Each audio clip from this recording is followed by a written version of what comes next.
fenomena pandemi COVID-19 merupakan fenomena yang wajar, sangat wajar ketika teman-teman merasa cemas. Gimana sih Mbak rasa cemas itu? Rasa cemas itu seperti muncul ketakutan. Wah, aku takut nih nanti aku jangan-jangan kena COVID karena demam sedikit katanya itu COVID. Ada radang-radang sedikit katanya itu COVID. Nah, muncul ketakutan, kecemasan. Dan yang kedua muncul perasaan-perasaan bahwa saya nggak mau keluar karena saya khawatir terkena COVID. Nah, hal tersebut merupakan hal yang wajar sekali. Hal tersebut merupakan rasa cemas yang sangat-sangat wajar. Namun, yang masalah adalah ketika hal tersebut mengganggu aktivitas teman sehari-harinya. Itu yang masalah. Di notis yang bagian itu. Ketika rasa cemas itu mengganggu perasaan teman-teman. Gimana Mbak cara mengganggu kehidupan sehari-hari? Ya, sangat mengganggu ketika teman-teman bangun jam 11 pagi. Bangun-bangun harusnya segar, ini malahan kecapean. Bangun-bangun harusnya segar, ini malah kecapean. Petanda bahwa rasa cemas itu sudah mulai berdampak negatif di diri kita. Rasa cemas itu berdampak positif di diri kita ketika rasa cemas itu menjadi alarm untuk kita menaati peraturan yang sewajarnya. Misalnya, muncul rasa cemas yang, saya nggak mau kena COVID-19 karena saya mau berdakwah, karena saya mau bersungguh-sungguh, karena saya mau melakukan aktivitas yang banyak. Ketika saya sakit, saya akan terbatas melakukan aktivitas itu, sehingga saya hanya melakukan aktivitas di rumah. Kalau ada aktivitas di luar, itu hanya hal-hal yang sangat mendesak. Nah, itu rasa cemas yang bagus, karena berdampak positif, teman-teman akan mengikuti peraturan pemerintah. Kembali lagi, rasa cemas itu negatif ketika hal tersebut berdampak kepada peristiwa sehari-hari yang menurun. Biasanya nih, teman-teman berangkat jam 7 ke kampus. Jam 5 atau setelah subuh udah siap-siap, udah dandan cantik, udah mandi nih, udah siap-siap, udah prepare, walaupun kadang-kadang sering begadang juga, tapi nggak masalah, karena jam 7 kalian udah stay. Kenapa jam 7 udah stay? Ya karena kalian punya tujuan akan bertemu orang dan memang ada akademik. Nah, parahnya lagi ketika hal tersebut berimpact, ya udahlah, tinggal login aja kuliah umum jam 7. Kan nggak tahu juga dosennya, kita lagi uring-uringan sambil baring-baring, nggak mandi, udah itu padahal nggak nyimak dosennya.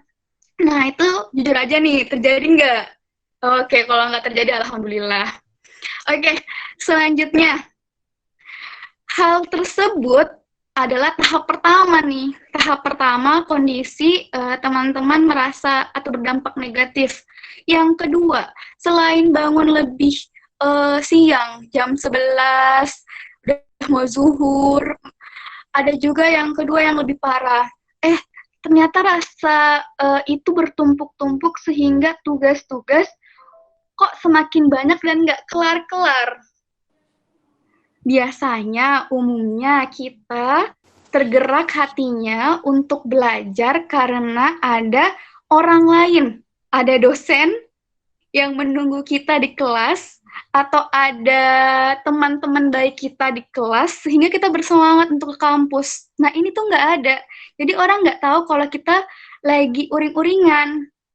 Nah, oleh sebab itu berlalu hari demi hari. Setelah hari demi hari berlalu, ternyata tugas-tugas menumpuk. Dan muncul kecemasan baru, yaitu tugas yang lebih banyak lagi.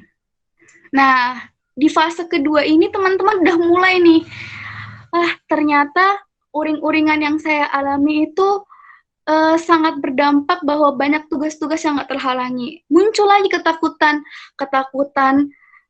jangan sampai orang tua saya kecewa, jangan sampai harus bayar UKT lagi, jangan sampai. Sehingga dengan hanya dampak pertama, membuat ke dampak yang kedua, sehingga dampak yang paling fatal, ya udahlah aku harus mengakhiri hidup aja. Nah, jadi tahapannya tuh sangat step by step, dan itu yang kita harus cegah, teman-teman. Saya yakin 39 orang yang bergabung di sini adalah orang yang tidak sampai fase 2 lah. Karena saya yakin teman-teman sudah join di diskusi ini, menandakan bahwa teman-teman aware pada jam 15.50 ini ya, udah aware banget. 15.50 teman-teman udah stay. Jam 16 teman-teman udah stay. Di hari Sabtu tanggal 18 bulan April 2020. Kalau misalnya teman-teman nggak punya awareness yang tinggi, sehingga hari ini seharusnya teman-teman uring-uringan. Tapi alhamdulillah teman-teman 37 orang yang bergabung di sini itu bisa masuk dan bisa menyimak dan juga mengingat agenda ini. Saya yakin teman-teman nggak sampai ke dampak kedua.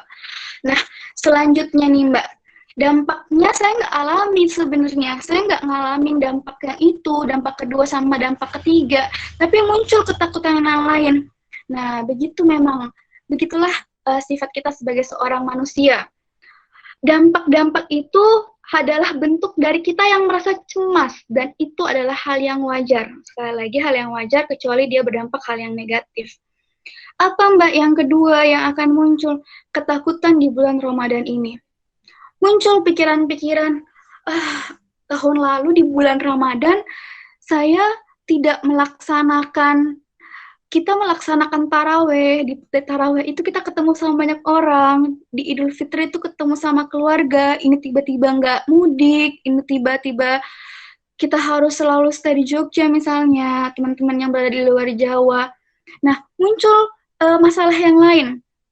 Kita memang seharusnya udah tidak kembali ke permasalahan yang saya sebutkan sebelumnya, yang poin 1, 2, dan 3. Tapi kita masuk ke poin yang lain nih. Karena ternyata memang teman-teman, setiap manusia diuji oleh Allah, diuji oleh kecemasan yang dimana stresornya berbeda-beda. Di stresor yang akademik mungkin kita lolos, tapi ternyata di stresor keagamaan kita nggak lolos. Stresor itu apa sih Mbak? Sumber stres, sumber tekanan. Nah, ketika sumber stresor itu datang di bulan Ramadan dengan ketakutan-ketakutan tersebut, muncullah pikiran-pikiran bahwa bulan Ramadan tahun ini berbeda. Bulan Ramadan tahun ini sangat menakutkan. Bulan Ramadan ini sangat menyendiri. Bulan Ramadan tahun ini A, B, dan C beda daripada bulan-bulan sebelumnya. Nah, teman-teman, sebelumnya saya udah ngasih satu file gambar. Satu file gambar itu merupakan gambar yang saya buat dari pengalaman saya sebagai mungkin sebagai teman-teman yang menjadi kurang lebih beberapa orang yang sering cerita ke saya. Ada baik sebagai layanan asisten, itu case-case yang biasa saya dapatkan sebagai layanan asisten psikolog. Ada juga sebagai seorang teman-teman yang saya dapatkan, sehingga saya tahu pola-polanya nih. Nah, oleh sebab itu, ternyata dengan adanya pola-pola stresor ini, saya merenungi dan saya membaca beberapa hal. Dan saya mendapatkan kesimpulan dalam waktu 1 minggu terakhir ini mengenai kita menyambut bulan Ramadan, ternyata Allah itu menciptakan kita dengan stres yang sangat beragam tergantung latar belakang kita. Kalau latar belakang kita dari keluarga yang tidak baik, Allah akan memberikan stresor tersebut. Atau yang kurang harmonis, Allah akan memberikan stresor tersebut. Atau kalau kita karena tidak disiplin menjaga waktu, Allah akan memberikan stresor ini. Bahkan ya, Allah akan memberikan kita setaat-taatnya teman-teman kepada Allah, Allah pun akan memberikan stresor tersebut sesuai dengan latar belakang teman-teman yang saya sebutkan tadi mengenai bulan Ramadan. Nah, ternyata pada saat yang berbeda, saya meyakini bahwa value-value yang ada di dalam Islam sangat luar biasa untuk menyelamatkan kesehatan mental kita pada saat-saat pandemi COVID-19. Itu kesimpulannya. Loh, kok Mbak langsung kesimpulan? Iya, ini yang saya harus tekankan di Quran Surah Al-Furqan ayat 62. Allah berfirman, dan dia pula yang menjadikan malam dan siang silih berganti, bagi orang yang ingin mengambil pelajaran atau orang yang ingin bersyukur.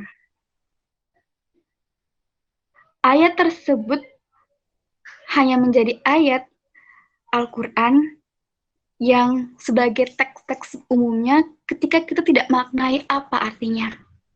Quran Surah Al-Furqan ayat 62. Dan dia pula yang menjadikan malam siang silih berganti, bagi orang yang ingin mengambil pelajaran atau orang yang ingin bersyukur. Oke?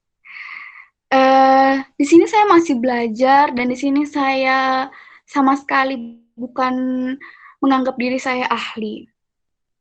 Tapi dengan pelajaran yang saya ketahui dari asisten, dari kuliah, ada banyak aliran-aliran di psikologi. Aliran tersebut menjadi tools untuk saya berpikir. Tapi lagi-lagi value Islam menjadi bahan bakar pengetahuan saya. Banyak yang teman-teman pahami bahwa semua berawal dari persepsi kita. Kenapa sih kita mengatakan bahwa sebentar lagi bulan Ramadan? Kalau sebentar lagi bulan Ramadan, beda dong seperti tahun-tahun sebelumnya. Tahun-tahun ini pasti aku akan sendiri, pasti nggak ada lagi takjil bersama, nggak ada lagi yang kita bareng-bareng ke maskam, tarawih bersama, nggak ada lagi sekat-sekat seperti itu. Selalu ada sekat-sekat yang membatasi kita. Apalagi yang sudah diceritakan sebelumnya bahwa ternyata walaupun kita bisa bertemu online, kita tidak sesiap itu, teman-teman. Oleh sebab itu, coba kita memahami apa sebenarnya pelajaran yang kita peroleh dari fenomena pandemi COVID-19 ini. Yang pertama dimulai dari persepsi. Persepsi kita sebagai persepsi adalah sudut pandang kita melihat sesuatu, dan sudut pandang seseorang itu bisa berbeda-beda. Nah, coba saya mengarahkan persepsi kita sebagai seorang muslim atau muslimah. Teman-teman adalah perempuan, seorang muslimah yang memiliki peran luar biasa di alam semesta ini dan memiliki peran yang luar biasa yang Allah sematkan di diri kita. Apa itu? Menjadi pendidik. Menjadi pendidik peradaban. Ketika kita nih mendapatkan stresor yang seperti itu kita bisa down dan nggak tahu solusinya apa, gimana caranya kita menjadi pendidik? Padahal stres itu ada di mana-mana.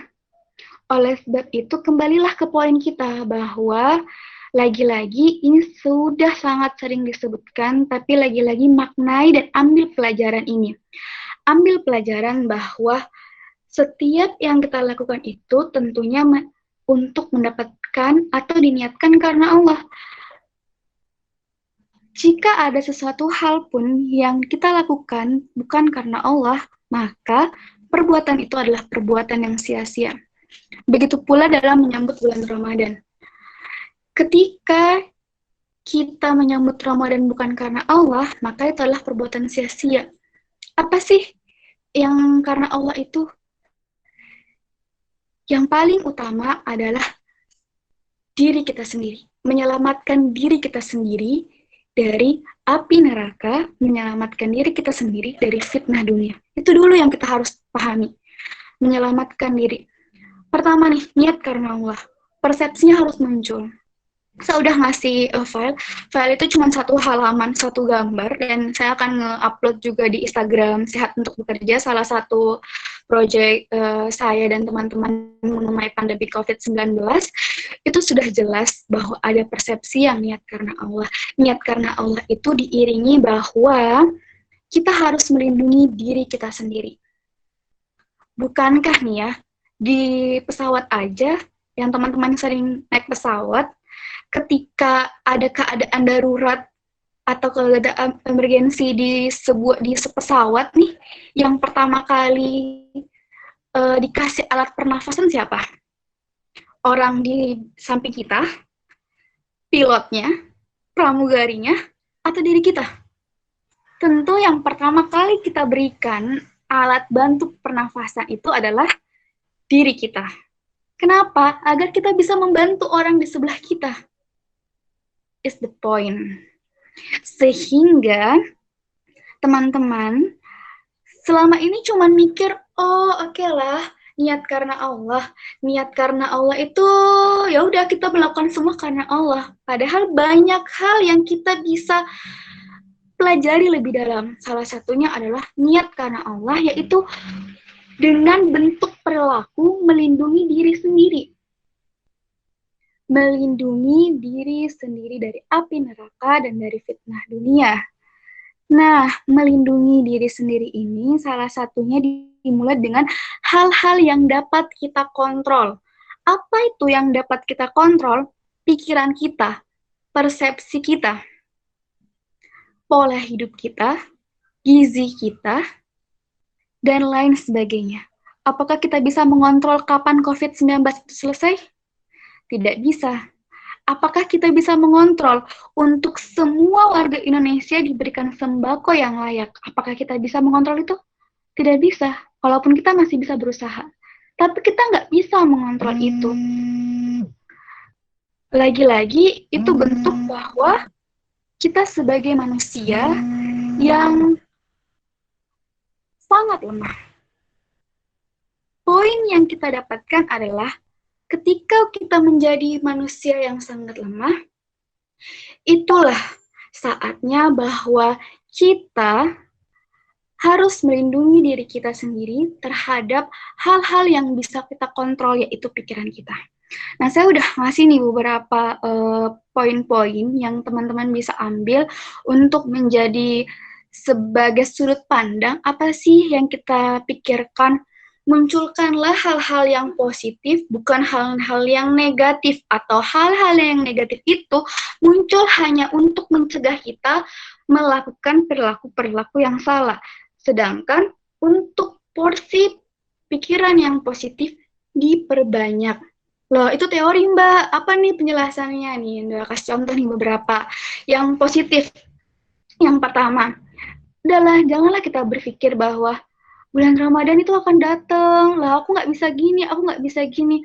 Kenapa sih kita nggak berpikir bahwa, wah, bulan Ramadan di rumah aja, yang harusnya nih ya teman-teman, Mbak, 4 tahun kuliah, alhamdulillah sekarang udah lulus, yang 4 tahun Mbak kuliah selama bulan Ramadan yang Mbak rasakan, itu sangat-sangat hektik di 3 minggu pertama. Ada saat-saat Mbak waktu UTS itu di bulan Ramadan. Bayangin nih, di bulan Ramadan yang pengen hati ini terketuk untuk banyakin tilawah, ini harus baca banyak materi-materi kuliah, apalagi teman-teman yang farmasi nih pasti bejibun lah praktikum dan lain sebagainya, padahal lagi puasa. Nah itu kan sebenarnya, tapi alhamdulillah nih, kenapa harus pikiran-pikiran yang negatif muncul? Kenapa nggak pikiran yang lain? Oke, di rumah aja, saya nggak harus ke kampus, sehingga mengeluarkan waktu yang banyak.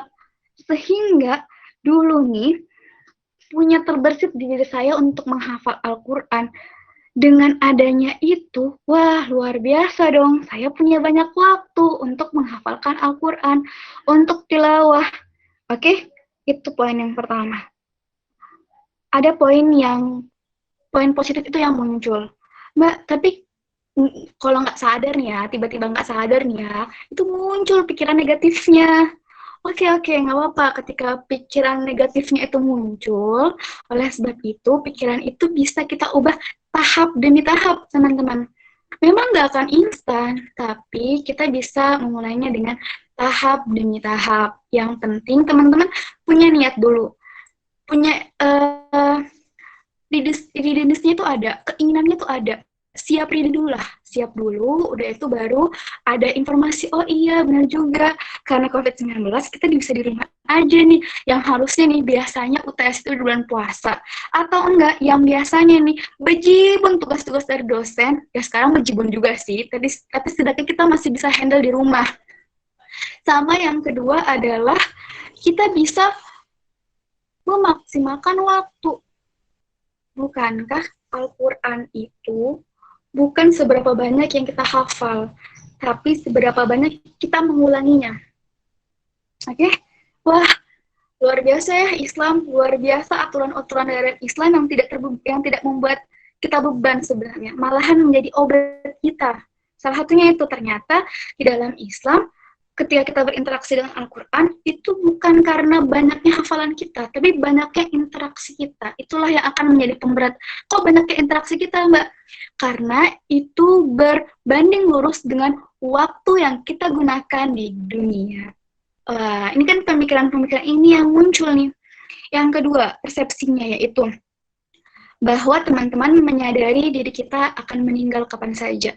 Dulu nih, waktu awal-awal COVID, Mbak pernah nanya ke teman, lah ini yang habis ke luar negeri itu nggak boleh, atau bisa dijadikan suspek ODP, orang dengan pengawasan. Kamu sendiri gimana perasaannya jadi ODP, takut nggak? Kata teman saya adalah, enggak, Fir, aku nggak takut kena 100 ODP yang kamu beneran nggak takut mati? Aku bilang gitu kan sama teman aku, teman Mbak. Kata teman Mbak itu bilangnya, aku nggak takut meninggalnya, tapi aku takut setelah meninggalnya apakah Allah itu menerima amalan aku atau enggak. Nah, ini persepsi yang bagus. Ada pula teman nih yang Mbak tanya, tapi kita tidak menghujat orang ya. Kita mencari banyak contoh-contoh orang sehingga kita memilih yang baik, tapi bukan untuk menghujat. Ada juga orang yang lain yang mengatakan, gimana nih, kamu kan habis keluar negeri, kamu statusnya ODP. Katanya gitu, kata Mbak gitu. Udah tuh dia jawab kayak gini, ODP, ya sih, aku takut mati. Kamu kenapa takut mati? Soalnya kalau aku takut mati, aku nggak mau aja, soalnya kan aku masih banyak punya cita-cita di dunia ini, aku masih mau bantu orang, aku masih bantu ini, bantu itu, aku nggak mau mati, aku nggak mau mati itu sakit, kayak gitu. Nah, ini dua persepsi yang berbeda dan mereka dua-duanya adalah takut mati, tapi takut matinya beda. Yang pertama takut amalannya nggak diterima oleh Allah, yang kedua takut mati karena masih ingin melakukan banyak aktivitas di dunia. Padahal nih, ketika nyawa seseorang direnggut atau dicabut dari tubuhnya, itu berarti tugasnya sudah selesai di muka bumi ini. Itu janji Allah, bukan? Nah, oleh sebab itu, dengan ketakutan, dengan cemas yang sama, tapi dengan persepsi yang berbeda di dua orang tersebut. Yang pertama, akan berperilaku meningkatkan amalannya, meningkatkan niatnya, meningkatkan amalan hatinya. Tapi dengan persepsi orang yang kedua, dia malah lebih takut mati sehingga mengganggu tidurnya. Nah, yang mana nih teman-teman pilih? Tentunya kita berharapnya yang pilihan pertama, yaitu rasa cemasnya adalah cemas yang mendapatkan impact positif. Ada pikiran negatif nggak diterima oleh Allah amalannya, tapi berbuah positif dengan perilaku untuk mendekatkan diri kepada Allah. Nah, pandemi COVID-19 ini harusnya kita menyadari gitu loh, bahwa kita bisa mati kapan saja dan seharusnya rasa meninggal itu bukankah pada sahabat itu sangat senang berperang dalam hal kalau di saat Rasulullah berperang dengan pedang, tapi itu sangat minim ketika terdesak saja, dan sekarang kita bisa berperang dengan ilmu pengetahuan. Bukankah Rasulullah itu sangat, atau sahabat-sahabat itu sangat suka berperang, kalau dalam konteks kita adalah sekarang sepertinya berperang dalam ilmu pengetahuan, sangat suka dalam mencari ilmu pengetahuan, karena pada saat itu adalah saat-saat kita bermujahadah. Orang-orang yang saat-saat bermujahadah bisa syahid dengan juga sangat mendapatkan nikmat ketika dia mati, seperti itu, atau dia meninggal. Nah, hal tersebut berarti pandemi COVID-19 ini menyadarkan kita bahwa kita dapat meninggal kapan saja. Persepsi yang ketiga yaitu adalah kita merasa cukup karena memiliki orang yang kita cintai dan hidup sederhana tanpa tekanan dunia. Teman-teman harus sadar bahwa walaupun kita hanya punya telur di rumah, walaupun kita hanya punya beberapa sayur yang harga sayurnya itu bisa 3.000, udah banyak banget kita makan setiap hari, dan kita hanya memiliki beberapa stok makanan, tapi kata hanyanya itu dihapus. sehingga kita merasa cukup. Kenapa? Karena kita tidak punya tekanan hidup, tekanan dunia lagi. Kita bisa lebih tenang dalam menjalani hidup seharusnya di rumah aja. Nah, dengan 3 persepsi itu sebagai tameng teman-teman dalam menghadapi pandemi COVID-19 ini. Mbak, ini susah nggak? Iya, susah. Tapi lagi-lagi, gunakanlah tahap demi tahap. Nah, semua itu saya kembalikan lagi bahwa hal-hal yang akan menjadi persepsi kita bisa ditambahkan lagi sesuai pemahaman teman-teman dalam Islam yang kafah, tapi persepsi itu akan sia-sia ketika tidak disertai perilaku atau effort. Nah, ini menjadi poin lagi. Di dalam kita meningkatkan ada namanya the meaning of pain, memaknai rasa sakit. Kalau kita dalam Islam bisa dijadi sebagai mengambil pelajaran atau mengambil hikmah. Itu ada loh di psikologi the meaning of pain. Itu ada di psikologi kesehatan. Nah, teman-teman, ketika menggunakan persepsi itu sangat bagus walaupun tahap demi tahap, karena persepsi itu adalah hal yang bisa kita kontrol. Berhentilah untuk memikirkan hal-hal yang kita tidak bisa kontrol. Nah, di persepsi itu akan menjadi bahan bakar di awal kita. Itu sangat penting dan juga diimbangi dengan hal yang lain. Saya suka menggunakan kata manipulasi, karena di psikologi ada behavioristik, itu ada manipulasi. Di sini, dan kita sebenarnya sudah sering mendapatkan manipulasi itu di setiap waktu kita. Manipulasinya dan teman-teman udah biasa juga sering melakukan, dan ini sangat mainstream, tapi coba kita dalami. Milikilah target harian. Banyak cara dalam memiliki target harian. Ada buku-buku yang menyediakan target harian, ada juga kertas-kertas untuk memiliki target harian, dan apa sih Mbak fungsi target harian itu? Target harian itu cuma berfungsi untuk menjadi kontrol diri. Hanya berfungsi untuk menjadi kontrol diri sebenarnya. Tapi, milikilah target harian itu, lalu berikan penghargaan dan hukuman yang berkesan untuk dirimu sendiri. Ini yang kurang. Self-awareness dari diri kita sendiri. Mungkin kita belum terlatih. Diri kita belum terlatih ketika kita mendapatkan sebuah hal yang pencapaian, kita nggak melatih diri kita dengan memberikan penghargaan. Selama ini penghargaan hanya dari sudut pandang orang lain. Like dari orang, pujian dari orang, hadiah dari orang, ucapan selamat dari orang. Itulah penghargaan-penghargaan yang selama ini kita dapatkan. Hukuman dari orang, dimarahi dosen, datang terlambat dimarahi dosen. Oke, ada stimulus, ada respon. Hal tersebut menjadi masalah ketika di kondisi pandemi COVID-19 ini, kita tidak terconnected dengan orang 24 jam atau dalam kehidupan langsung. Oke, jadi pandemi COVID-19 ini berusaha untuk melatih kita dengan cara agar kita dapat memanipulasi diri kita sendiri. Munculkanlah self-awareness. Apa aja sebenarnya mindset-mindset atau perilaku yang akan saya lakukan.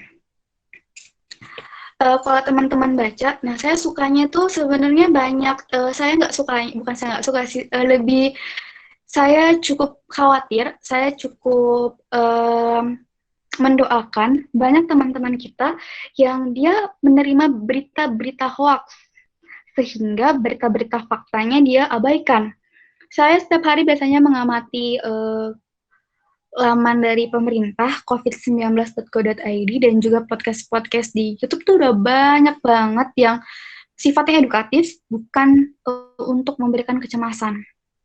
Nah, dari situ yang saya dapatkan banyak fakta-fakta bahwa ketika kita berada di rumah,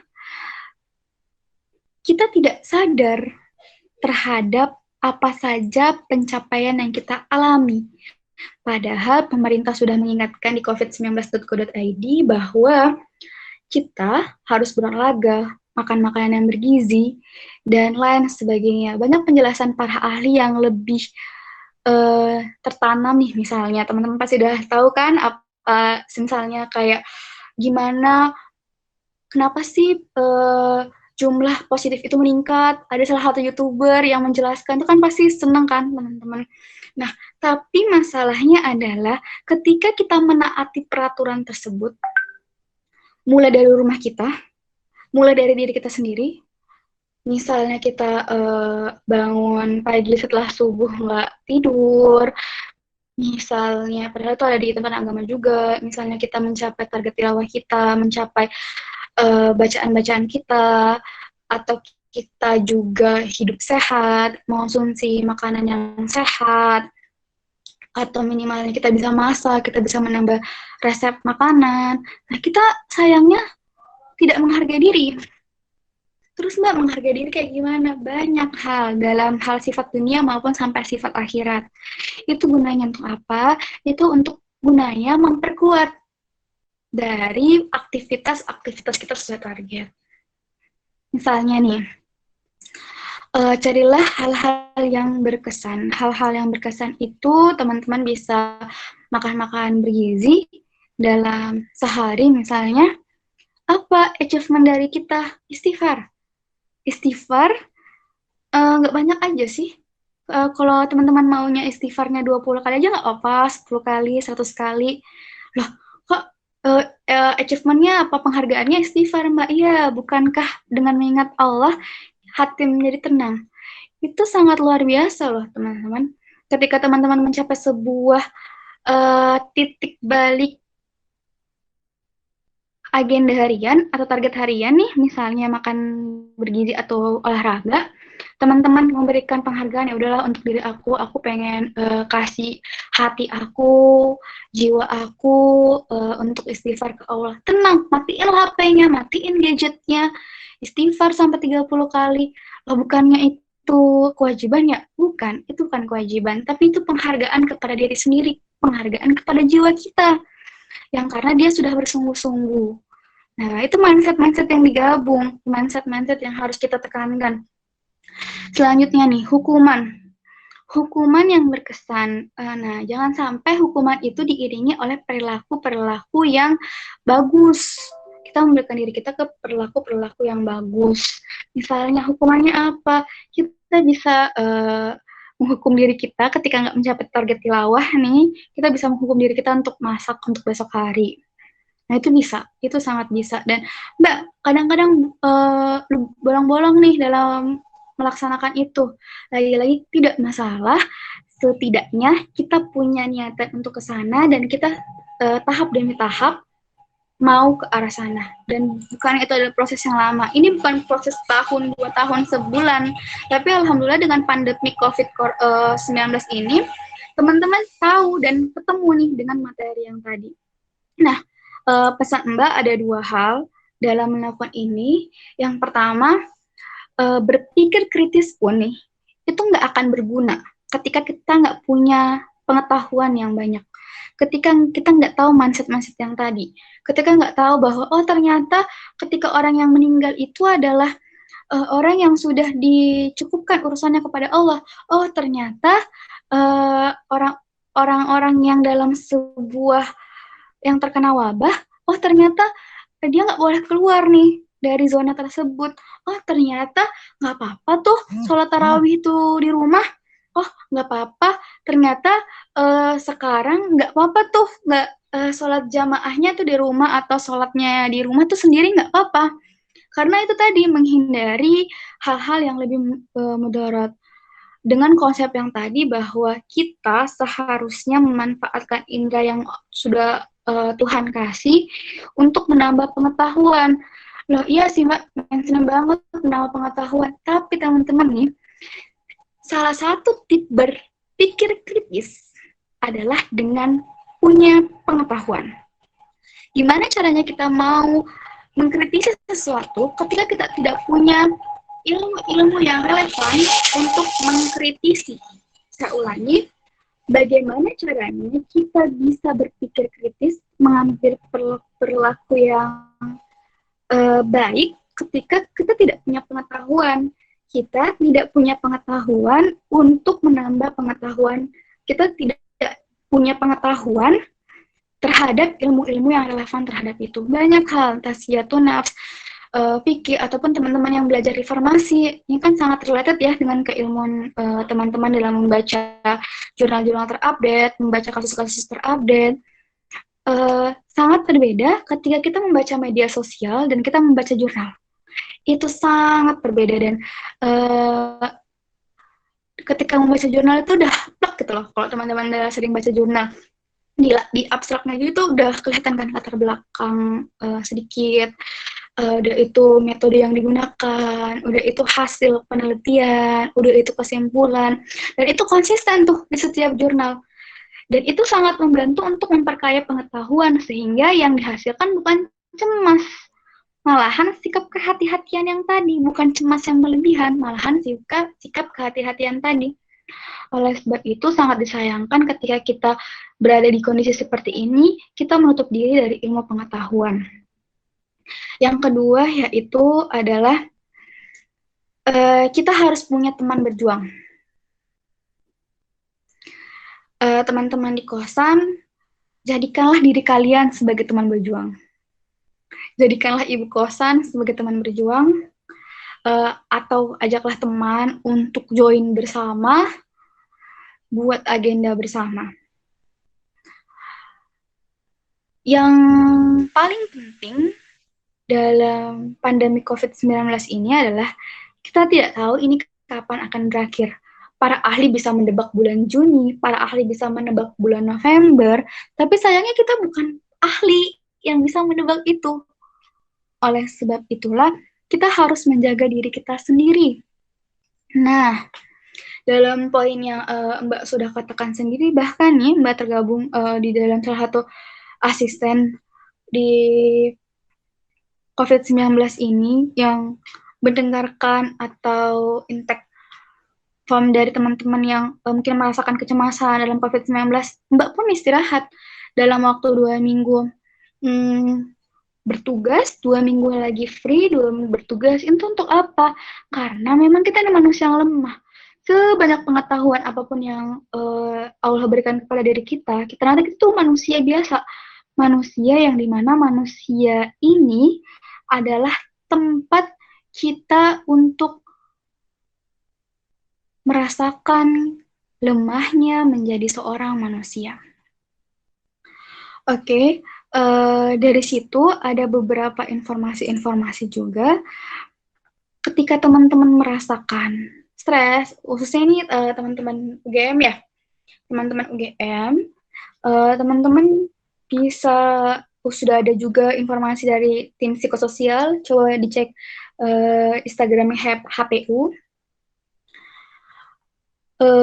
HPU UGM juga udah memberikan banyak ilmu pengetahuan di sana, dan semoga ilmu yang dari kita pahami ini itu mengingatkan kita bahwa Islam itu bukan hanya sekedar aturan, tapi ternyata agama ini juga menyasar kepada hal-hal yang berkaitan dengan pola pikir, berkaitan dengan mindset kita berpikir.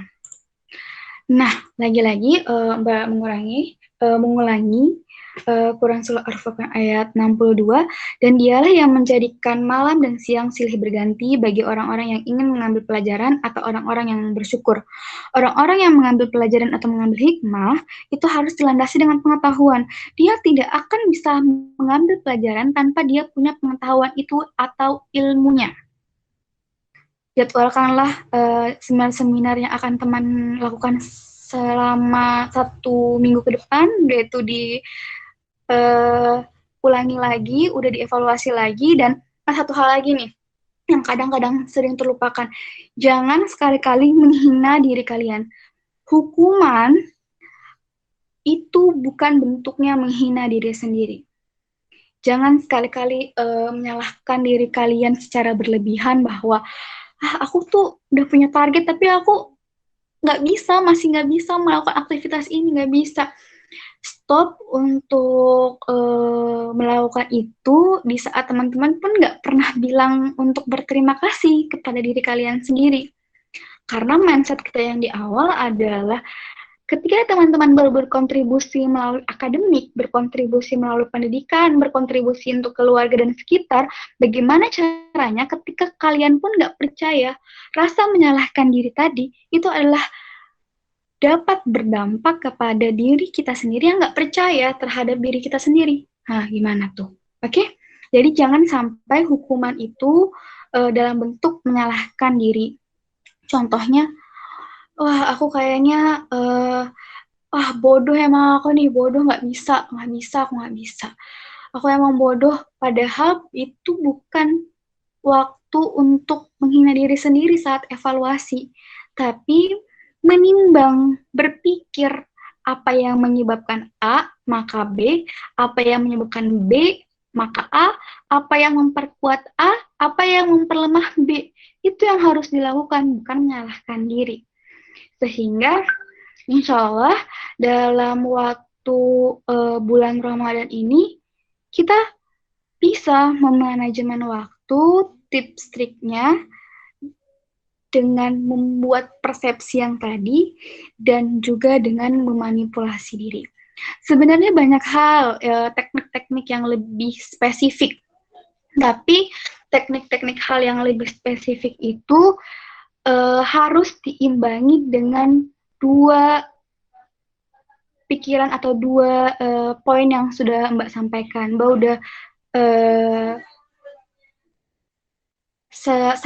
Mbak udah saling mengumpulkan di beberapa informasi dan menyimpulkan kedua hal tersebut sehingga teman-teman dapat berjuang untuk di bulan Ramadan ini. Dan pesan-pesan terakhir Mbak bahwa ternyata Allah pun mengikhtiarkan kita dalam menjaga waktu, bergantinya malam dan siang itu dengan mengambil hikmah dan bersyukur.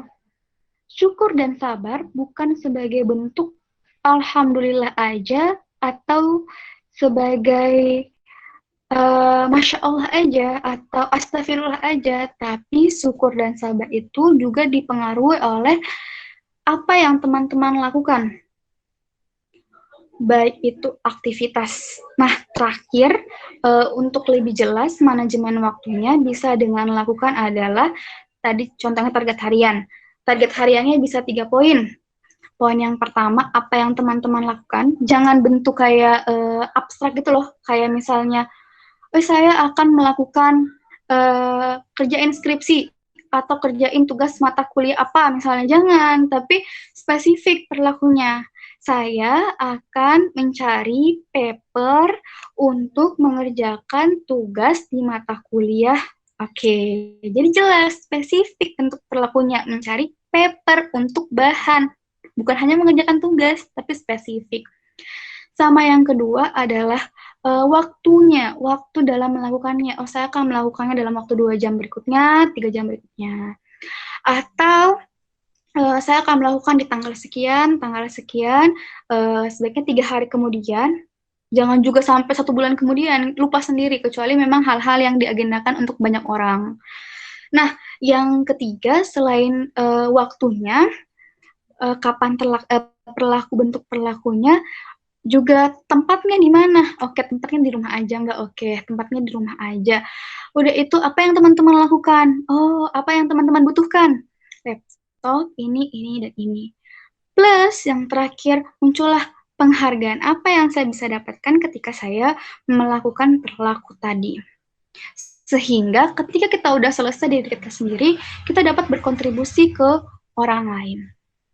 Nah, itu dari Mbak. Di 5 menit terakhir ini, Mbak akan mereview sedikit bahwa TOR yang diberikan sama panitia itu berkaitan dengan tips trik manajemen waktu agar tetap semangat dan lain sebagainya. Agar tetap semangat bergantung dengan motivasi. Di sini kita semua beragama Islam, tapi jangan sampai motivasi kita beda-beda. Oleh sebab itu, Mbak mengajarkan motivasi kita adalah Allah, motivasi kita adalah akhirat, motivasi kita adalah merangkul ridhonya Allah. Itu dulu. Ada motivasi yang lain, monggo silahkan untuk menjadi pelengkap motivasi itu. Untuk mendapatkan ridho orang tua misalnya, agar orang tua senang, agar kita dapat memberikan perasaan senang, itu kan ibadah juga, itu nggak masalah. Yang penting motivasinya berkaitan dengan ibadah-ibadah. Nah, agar tetap semangat dengan bentuk motivasi. Sehingga manajemen waktu itu berkaitan dengan perilaku yang sudah Mbak jelaskan sebelumnya. Oleh sebab itu, Mbak merangkumnya menjadi Ramadan berkah di tengah corona.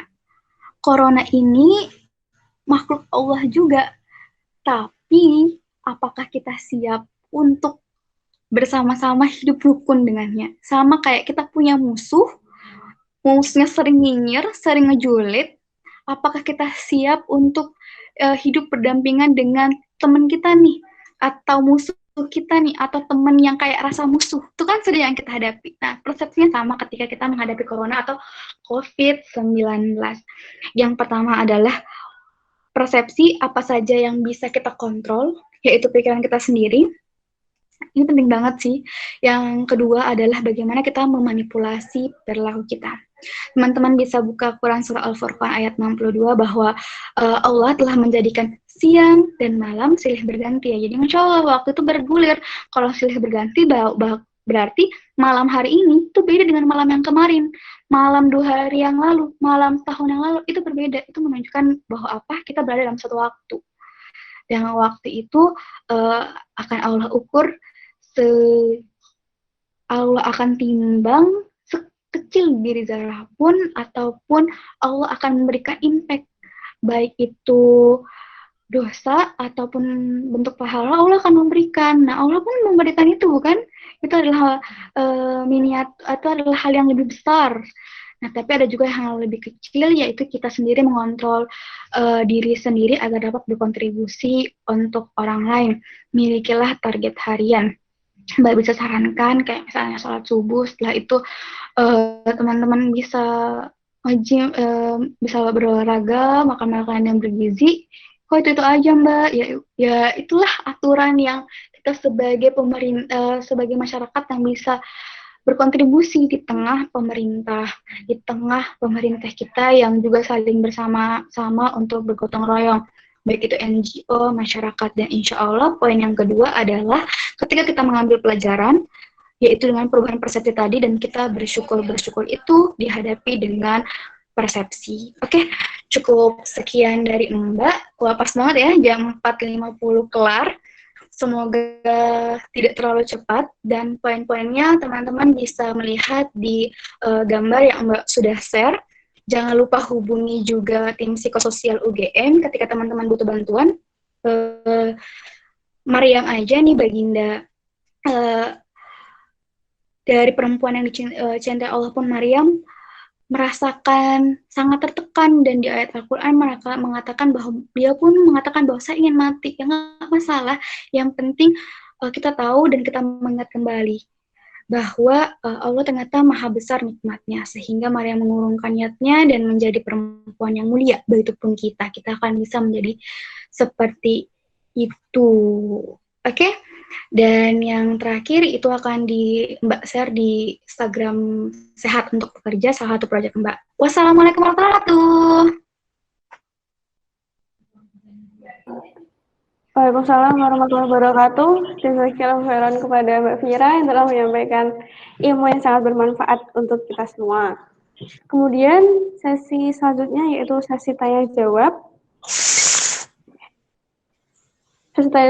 Sesi tanya jawab ini saya buka untuk 2 termin, dengan setiap terminnya 15 menit untuk 3 pertanyaan tercepat.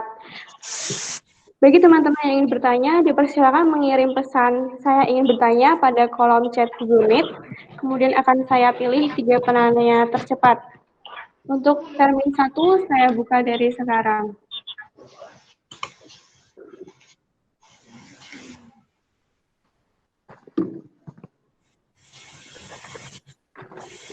Baik, sudah ada 2 penanya. Apa masih ada?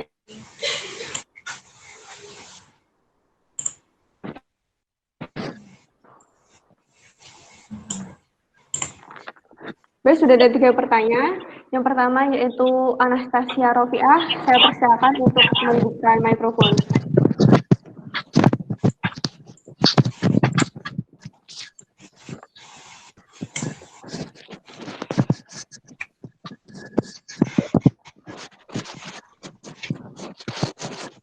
Assalamualaikum warahmatullahi wabarakatuh.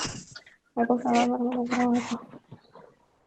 Mbak izin bertanya, bagaimana apabila target yang sudah kita rancang sebelumnya itu tapi tidak terlaksana, padahal sudah ngasih konsekuensi apabila nggak dilakukan kan. Tapi karena sibuk dengan tugas-tugas dan praktikum lain-lain, nggak sampai apa tipsnya dari Mbak? Makasih.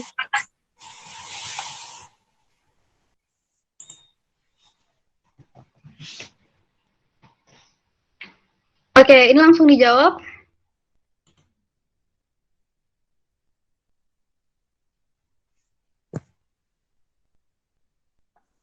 Mau langsung jawab atau ditampung dulu aja, Mbak? Oke, ditampung dulu aja, nggak apa-apa. Oh, iya. Selanjutnya Rias. Rias, boleh tolong dibuka mikrofonnya.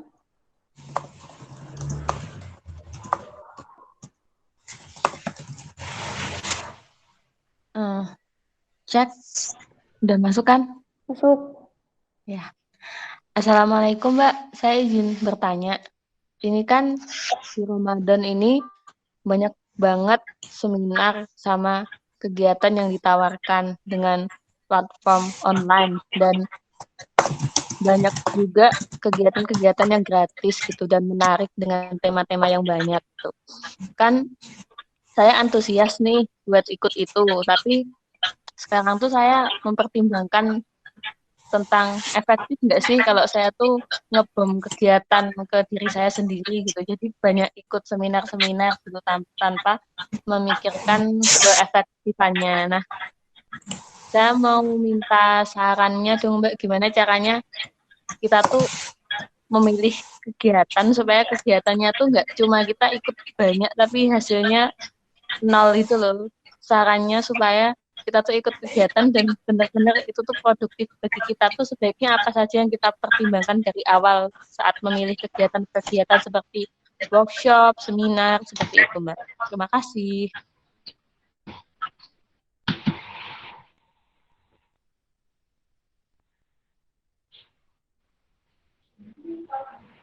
Untuk penanya terakhir, yaitu Mbak Ulfi Saila, dipersilakan.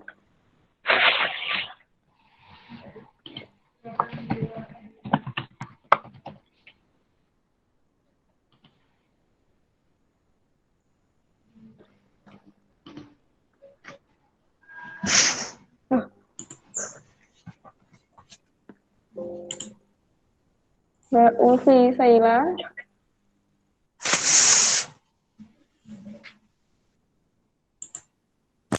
Assalamualaikum Mbak, mau tanya, kan saya termasuk tipe yang introvert. Nah, dengan keadaan kayak gini tuh merasa kayak tidak ada gangguan, malah justru kayak asyik sendiri gitu loh Mbak. Sedangkan kita sebagai makhluk sosial kan juga butuh komunikasi dengan orang lain. Nah, saya itu agak susah Mbak buat memulai komunikasi walaupun itu dengan teman dekat. Nah, seringnya tuh malah teman-teman yang sering menghubungi saya.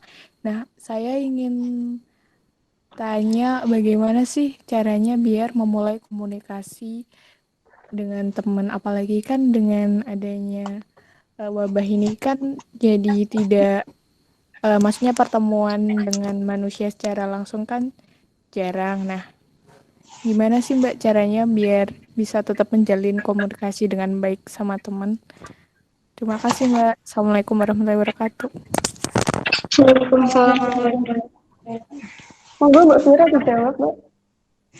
Oke, terima kasih Anastasia, Rofia, Rias, dan Ulfi. Nah, teman-teman kan mahasiswa farmasi semua ya. Lagi-lagi Mbak juga masih belajar. Ketika target kita yang pertama dari Anastasia Rofia, ketika target kita tidak tercapai, apa sih yang sebaiknya kita lakukan? tadi Mbak udah menjelaskan bahwa ada konsep mengenai umumnya manusia itu sering menyalahkan diri sendiri atau self-blame itu sendiri. Ketika itu terjadi, jangan lakukan saat mengevaluasi diri. Ketika kita udah membuat targetan-targetan, siapa sih yang gak membuat targetan? Pasti semua dan hampir rata-rata di keluarga muslim biasanya ini kan mempunyai target-target sendiri, baik dalam target ibadah ataupun target seharian misalnya. Ketika target itu tidak mencapai, munculkanlah evaluasi diri. Saat evaluasi diri ada, jangan munculkan hal-hal yang lebih banyak mengenai tentang menyalahkan diri. Itu penting. Jangan sampai banyak, kita udah puas nih, setelah kita punya target, ada kan pasti sesi evaluasi. Ini banyak teori yang menjelaskan sebenarnya tentang ini, tapi mencoba untuk menjelaskan lebih operasional lagi. Ketika di tahap itu, dalam evaluasi jangan ada atau mendominasi kata-kata yang menyalahkan diri. Ih, saya memang bodoh deh, nggak bisa manajemen waktu deh. Saya ini deh, saya ini deh. Semuanya dan itu bersifat menyalahkan diri. Tapi yang dimunculkan adalah apresiasi dan juga berpikir kritis. Apa itu Mbak berpikir kritis? Berpikir kritis adalah menimbang hal-hal yang akan menjadi bentuk perilaku berikutnya. Nah, salah satu buku ada Mbak Suka ada yang salah satu bukunya tentang critical thinking. Nah, di situ dijelaskan apa aja sebelum kita mencapai sebuah kesimpulan, kan menyalahkan diri itu kesimpulan ya. Wah, saya ini bodoh banget sih, saya ini nggak bisa manajemen diri banget sih.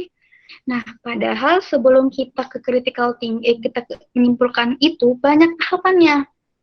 Teman-teman catat, tahapannya itu yang pertama adalah kita mengobservasi. Apa sih yang terjadi? Apakah memang kita bermalas-malasan main HP Instagram? Itu kita observasi. Berarti yang kedua, apa sih faktanya? Faktanya adalah dampaknya.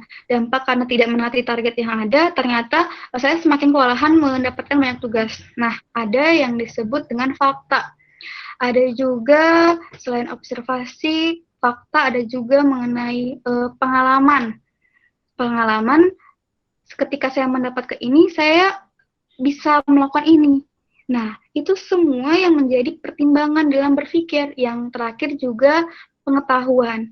Pengetahuan yang dalam Islam kan kita nggak bisa seharusnya ya. Seharusnya seandainya saya melakukan ini, maka saya melakukan ini. Nah, jangan sampai kita berpikiran itu. Karena setelah kita mencapai sebuah target, kita mencapai target dan kita mencapai titik evaluasi, tidak ada bentuk bahwa kita pengingkaran takdir itu jangan sampai ada muncul, sehingga jangan ada muncul bentuk di pengetahuan bahwa seandainya saya melakukan ini maka pasti saya nggak akan sesedih ini. Nah, jangan munculkan itu karena kita akan menolak takdir, tapi munculkan pengetahuan yang berbentuk sains, ilmu pengetahuan. Oh, ternyata saya bisa menggunakan dalam Instagram itu bisa ternyata di setting untuk hanya dibuka selama 30 menit aja dalam sehari. Kita punya pengetahuan itu. Apa pengetahuannya? Aplikasinya. Aplikasi yang bisa mengontrol itu. Nah, dan lain sebagainya. Nah, 4 yang poin ini teman-teman bisa ambil dalam proses critical thinking saat mengevaluasi. Sehingga ketika ada target yang tidak tercapai, teman-teman tidak akan mengingkari takdir yang Allah kasih. Pasti ada hikmahnya. Aduh, kalau kata-kata Gojek pasti ada jalan.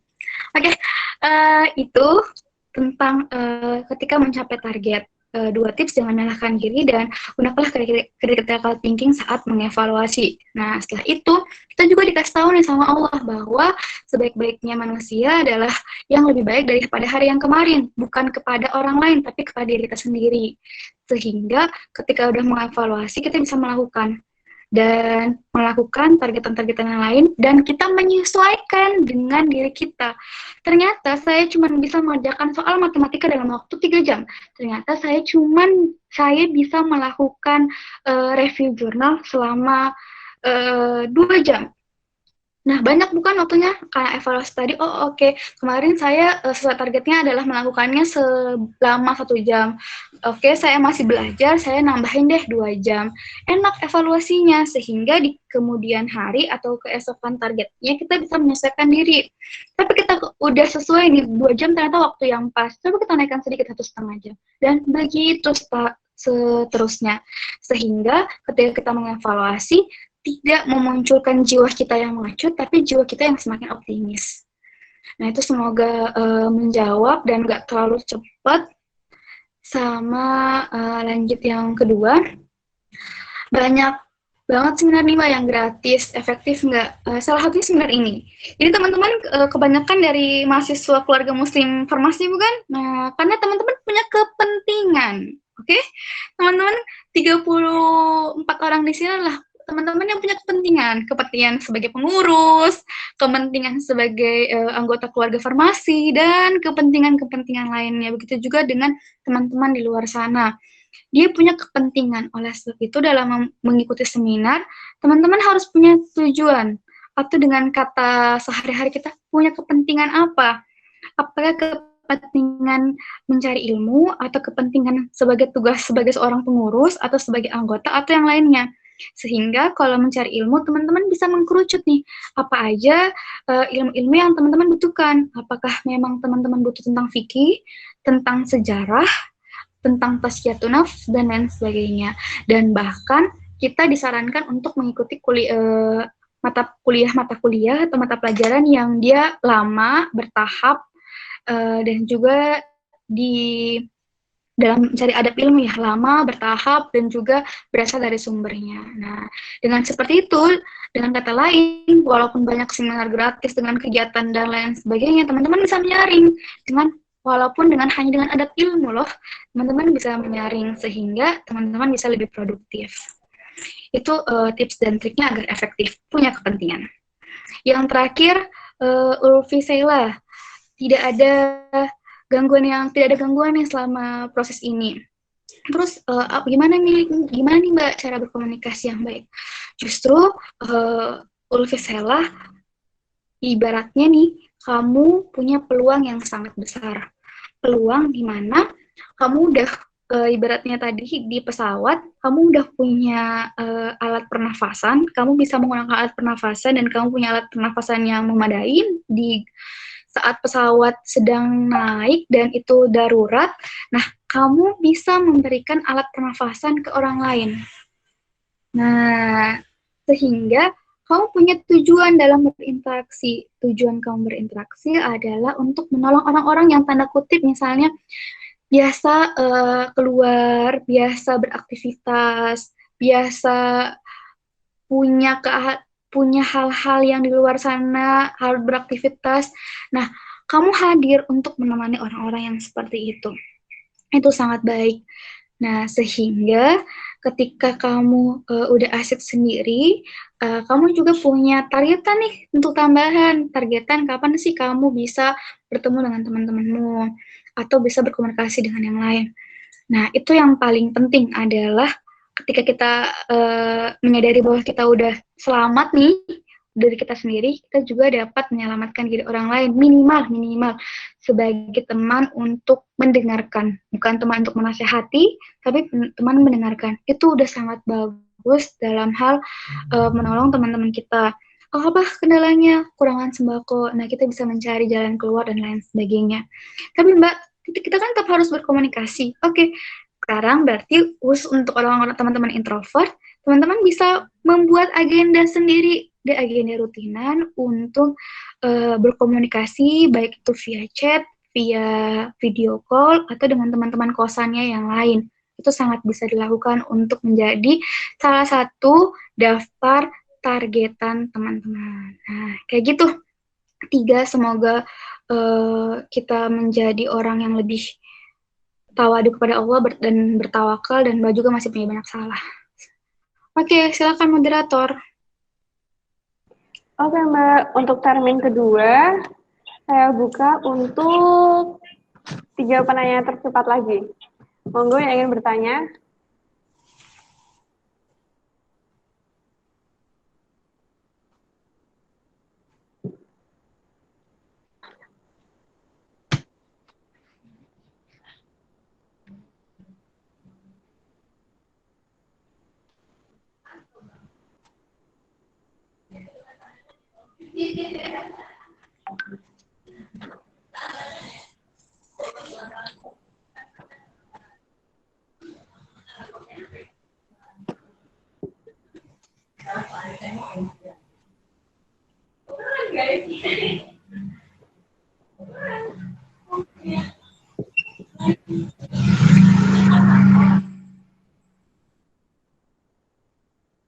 Teman-teman, apakah ada yang ingin bertanya lagi?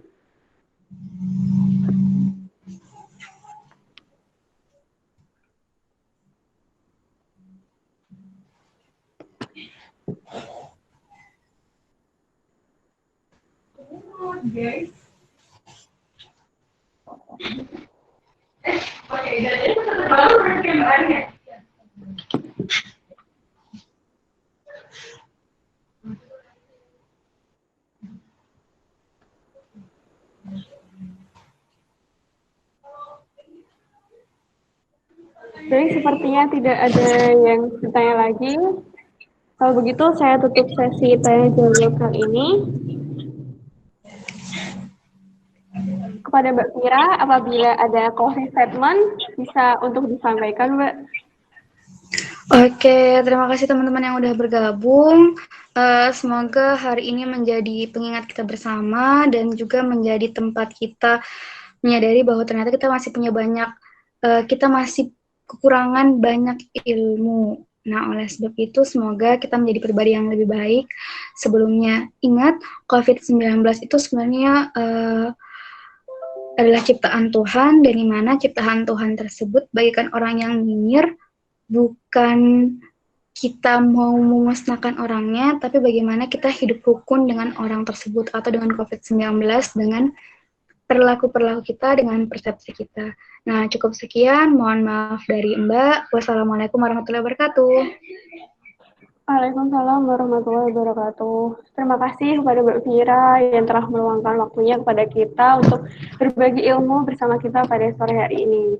Sebelum masuk ke penutupan, izinkan saya membacakan kesimpulan dari kajian Munis sore ini. Jadi Ramadan tahun ini memang berbeda dari tahun-tahun sebelumnya. Walaupun begitu, kita harus menyambut Ramadan dengan niat karena Allah dengan bentuk perilaku melindungi diri sendiri, dengan mengontrol hal-hal yang bisa kita kontrol. Salah satunya yaitu persepsi. Persepsi yang membuat COVID-19 bukanlah hambatan, tetapi menjadi peluang. Contohnya dengan memanfaatkan waktu untuk tilawah dan menghafal Al-Quran.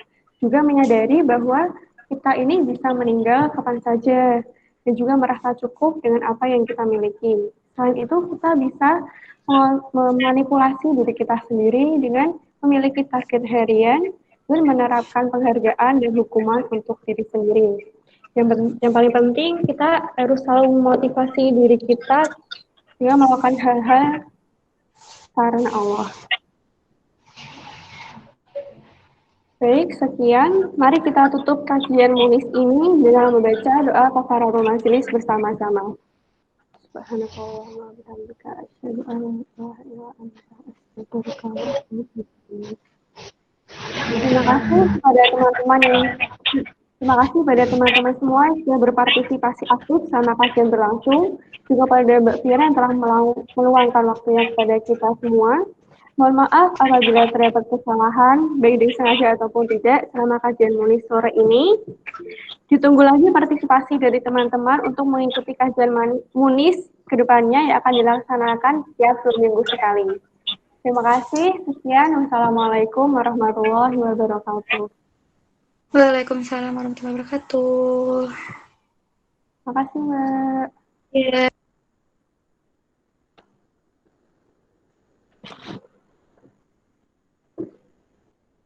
Terima kasih, teman-teman.